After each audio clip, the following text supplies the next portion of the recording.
కేంద్ర మంత్రి పదవులు జాతీయ స్థాయి పదవులపై బీజేపీ ఎంపీ రఘునందన్ రావు స్పందించారు.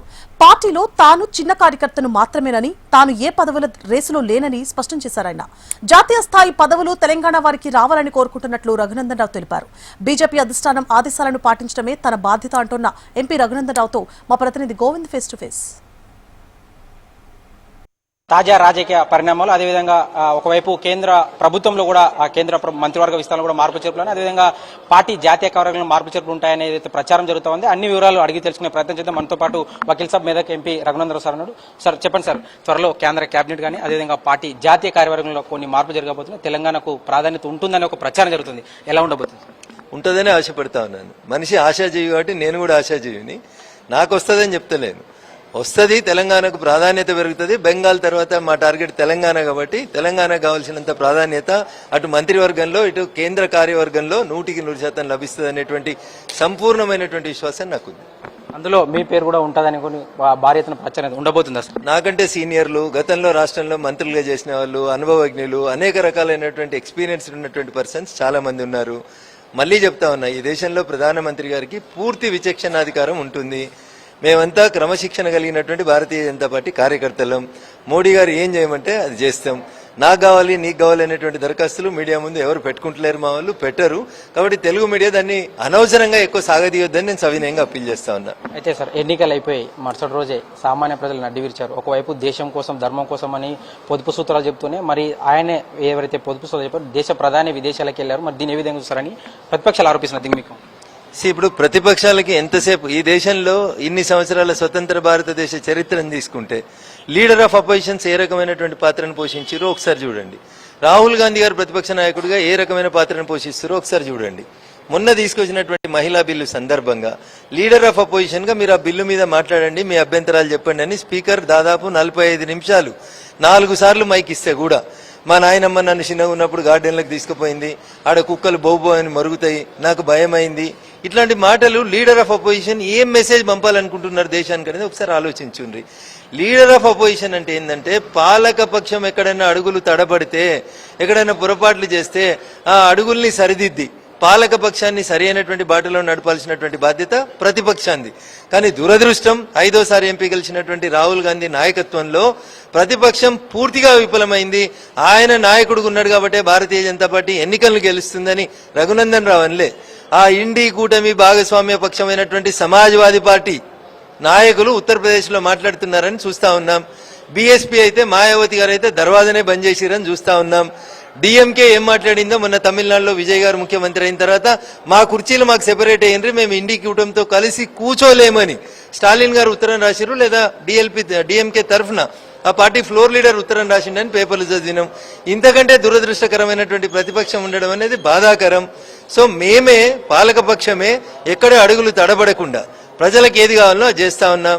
ఆ బోధించే కంటే ముందు ఆచరించాలన్న స్వామి వివేకానంద గారి మాటల్ని విని ఆచరించేటువంటి వ్యక్తిగా తన కాన్వాయ్లో ఉన్న 10 కార్లను తీసేసి 2 కార్లనే తిరుగుతున్నారు ప్రధానమంత్రి గారు.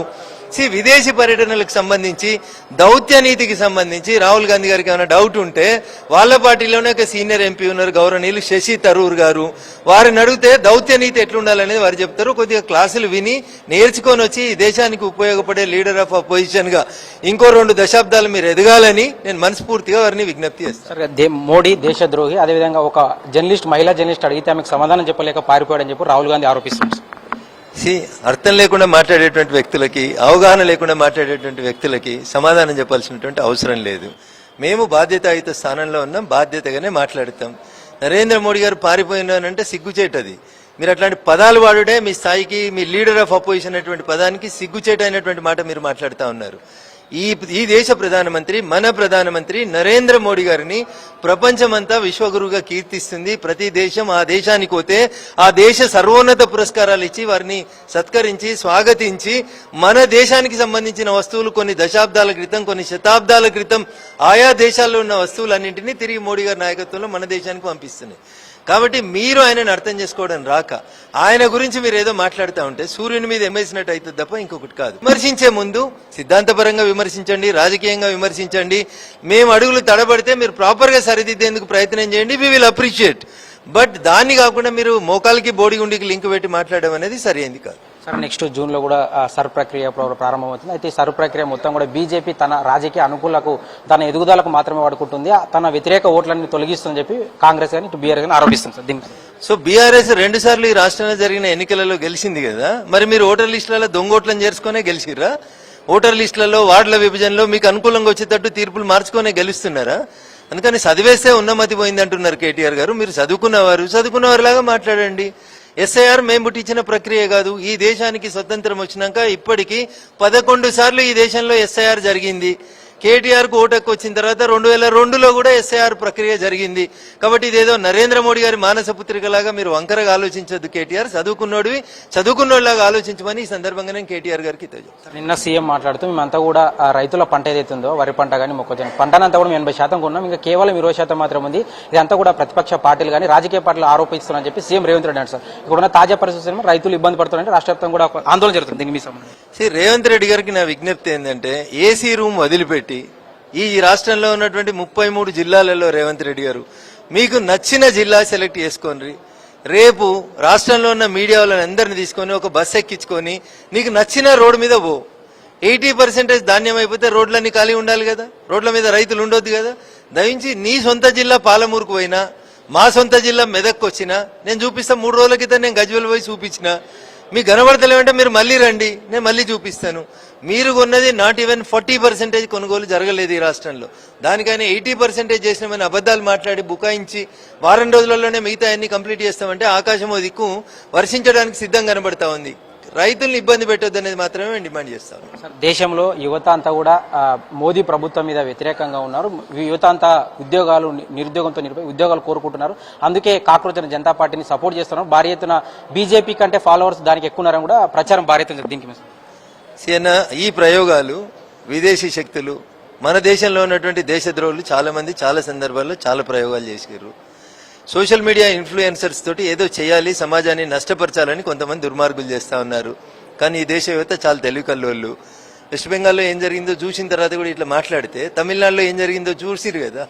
మార్పు కోరుకుంటున్నటువంటి యువత ఎటువైపు పోతున్నారు, మంచి వైపు పోతున్నారు అనేది ఒకసారి అర్థం చేసుకోవాలి మీరు. కాబట్టి కొత్తగా వచ్చిన పార్టీ అంటున్నారు కాబట్టి కొంతకాలం వేచి చూద్దాం. Let they come with their opinions in front of the public ఏం డిసైడ్ చేస్తారనేది కొంతకాలం వేచి చూద్దాం.